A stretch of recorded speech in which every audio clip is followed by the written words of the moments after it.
नमस्ते विद्यार्थियों, आज हम सूत्र प्रावर्त योज्यत के द्वितीय अनुप्रयोग के बारे में पढ़ेंगे। इसको आपको ध्यान से देखना और समझना है। विद्यार्थियों, सूत्र प्रावर्त योज्यत आपके जो बीजगणितीय समीकरण होती है उनको सरलता से हल करने के काम में आती है। तो यह द्वितीय नियम क्या है कि जब आपको यदि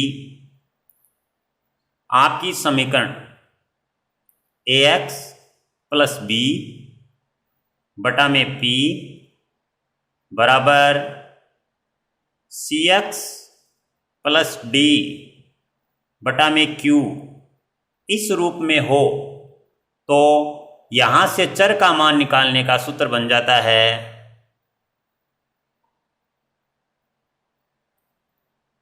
x बराबर, विद्यार्थियों जो प्रथम अनुप्रयोग है उसका सूत्र यदि आपके याद है वो था आपका d माइनस बी बटा में a माइनस सी। ध्यान देना विद्यार्थियों, सूत्र याद करने का तरीका, यहाँ क्या करेंगे हम p लगा देंगे, p q q p। इस तरीके से इस प्रकार की समीकरण को हल करने का ये सूत्र हो गया। फिर से हम इसको दोहराते हैं विद्यार्थियों एक बार, d माइनस बी बटा में a माइनस सी आपके ये पहले वाला सूत्र था। हमने क्या किया, p q q p, इस तरीके से ये पूरा सूत्र बन गया इस प्रकार की समीकरण का। अभी हम क्या करेंगे, एक सवाल लेते हैं और उसको हल करते हैं। जैसे हमने आज सवाल ले लिया विद्यार्थियों, 5x माइनस के 3 बटा में 2 बराबर 2x प्लस 1 बटा में 5। अब आपको क्या करना है, इसको हल करना है। तो आप जो ऊपर समीकरण है उससे इसका कंपेयर करेंगे। तो हम क्या करेंगे, लिखेंगे द्वितीय अनुप्रयोग से, और यहां से आप कंपेयर करोगे ना विद्यार्थियों तो यहां से आपकी वैल्यू आएगी। जैसे a का मान कितना हो गया 5, b का मान कितना हो गया माइनस का 3, c का मान कितना हो गया 2, d का मान कितना हो गया 1, p का मान कितना हो गया 2, q का मान कितना हो गया 5। तो हम लिख देंगे a का मान कितना हो गया 5, b का मान कितना हो गया विद्यार्थियों माइनस के 3, c का मान कितना हो गया 2 और d का मान कितना हो गया, d का मान हो गया आपका यहाँ से 1। इसी तरीके से ये नीचे p है तो p का मान कितना हो गया 2, p का मान हो गया 2 और q का मान कितना हो गया, q का मान हो गया 5। इस तरीके से हमने क्या किया विद्यार्थियों, यहाँ पर ये वैल्यू निकाल ली। ये वैल्यू निकालने के बाद अब हम ये सूत्र काम में ले लेते हैं विद्यार्थी। अपना सूत्र लिख लेते हैं यहाँ पर, x बराबर d माइनस बी बटा में a माइनस सी। अभी हमें क्या जोड़ना है पता ना आपको, हम लिखेंगे p q q p।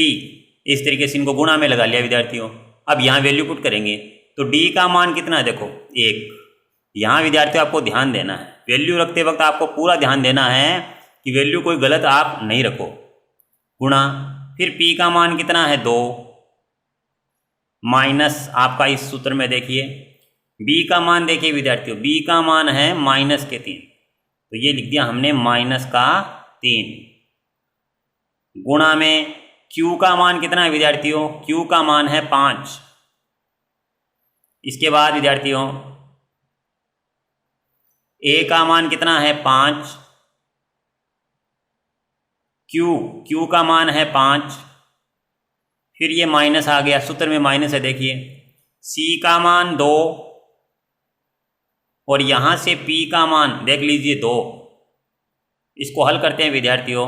तो हल करेंगे तो 2 को 1 से गुणा करो, 2 आ गया, फिर माइनस माइनस से गुणा होगा क्या हो जाएगा प्लस।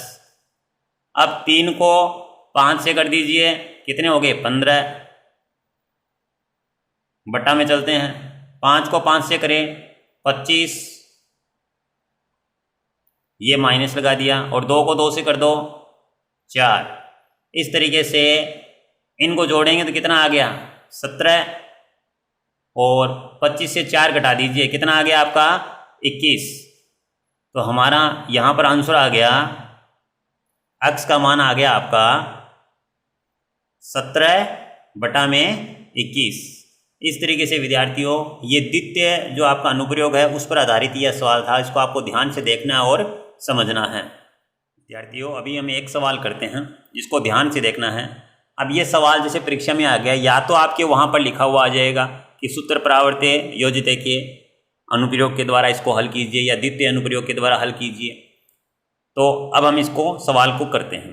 तो इस सवाल में आपको विद्यार्थियों अगर हम इसके नियम की बात करें, द्वितीय अनुप्रयोग की बात करें, तो द्वितीय अनुप्रयोग आपको पता है कि क्या होता है, ax + b बटा में p बराबर cx + d बटा में q, यानी p और q बटा में होते हैं। लेकिन इसमें ऐसा नहीं है, तो हम क्या करेंगे, इस समीकरण को पहले पुनः व्यवस्थित करेंगे।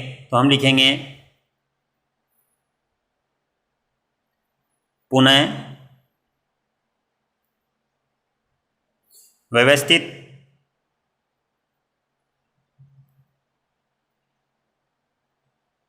करने पर, पुनः व्यवस्थित करेंगे विद्यार्थियों। तो ये नीचे जो हर का जो आपका अंक नज़र आ रहा है, संख्या नज़र आ रही है, जो भी बीजगणितीय है, तो वो आपका 1 से गुणा हो जाएगा। तो यहाँ बन जाएगा आपका 2x + 1 और ये बटा में, अब बटा में कुछ नहीं रहेगा तो क्या बन जाएगा, 1 बन जाएगा।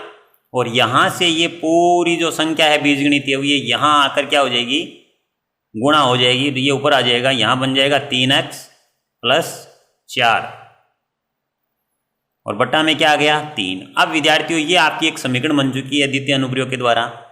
तो हम जानते हैं कि द्वितीय अनुप्रयोग के अनुसार लिखेंगे, तो हम लिखेंगे द्वितीय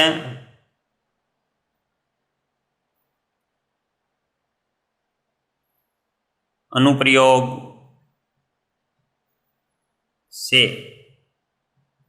द्वितीय अनुप्रयोग से करेंगे तो यहाँ से हम a का मान, फिर b का मान, फिर c का मान, फिर d का मान, फिर यहाँ p का मान और फिर यहाँ q का मान निकाल लेंगे। तो a का मान कितना आ गया 2, b का मान कितना आ गया 1, c का मान कितना आ गया 3, d का मान कितना आ गया 4 और बटा में क्या होता है p का मान 1 हो गया और q का मान कितना हो गया 3। इस तरीके से ये सभी वैल्यू हमारे पास सामने आ गई विद्यार्थियों। अब हम क्या करेंगे, इससे संबंधित इसका सूत्र लिख देंगे। तो सूत्र आपके याद है, x बराबर क्या होता है, मैंने आपको बताया था कि पहले पूर्व सूत्र याद रखो, d - b बटा में a - c। इस तरीके से याद करोगे तो भूलोगे नहीं विद्यार्थियों। यहाँ क्या आएगा p q q p, यानी क्रम याद करो p q q p। तो यहाँ से अपना ये सूत्र बन गया। अब इसमें हम वैल्यू पुट कर देते हैं विद्यार्थी। वैल्यू पुट करेंगे तो d का मान कितना है देख लीजिए 4 है, फिर बीच में गुणा आएगा, फिर p का मान आएगा। बस ध्यान से आपको देखना है, कोई वैल्यू गलत हो गई तो आपका सवाल गलत हो जाएगा। तो यहाँ पर 4 गुणा में p का मान 1 माइनस b का मान है यहाँ पर 1 गुणा में q का मान 3। इसके बाद ये बटा में हम संख्या लिखेंगे तो ये a का मान है 2, फिर गुणा लगा दिया, q का मान है 3 माइनस फिर c का मान है 3, यहाँ देखिए विद्यार्थियों, फिर गुणा में p का मान है 1। विद्यार्थियों ध्यान से देखना है। तो यहाँ से आपका बन गया 4 को 1 से गुणा कीजिए 4, फिर 3 को 1 से कीजिए ये 3, बीच में क्या है विद्यार्थियों माइनस, आगे इसको गुणा कीजिए ये हो गया 6 और यहाँ पर हो गया 3 और बीच में क्या है माइनस। और आपको माइनस का पता है, माइनस और प्लस को गुणा किया जाता है तो क्या आता है माइनस ही आता है। यहाँ पर देखिए ये संख्या तो माइनस की है और ये संख्या किसकी है प्लस की है, तो ये बीच में क्या रह गया माइनस रह गया। आगे 4 से 3 घटा दीजिए कितना आ गया 1 और 6 से 3 घटा दीजिए कितना आ गया 3। इस तरीके से x की वैल्यू कितनी आ गई आपकी 1/3।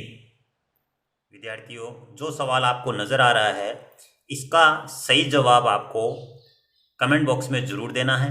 और यदि अभी तक आपने हमारे चैनल को सब्सक्राइब नहीं किया है तो सब्सक्राइब जरूर करें। धन्यवाद।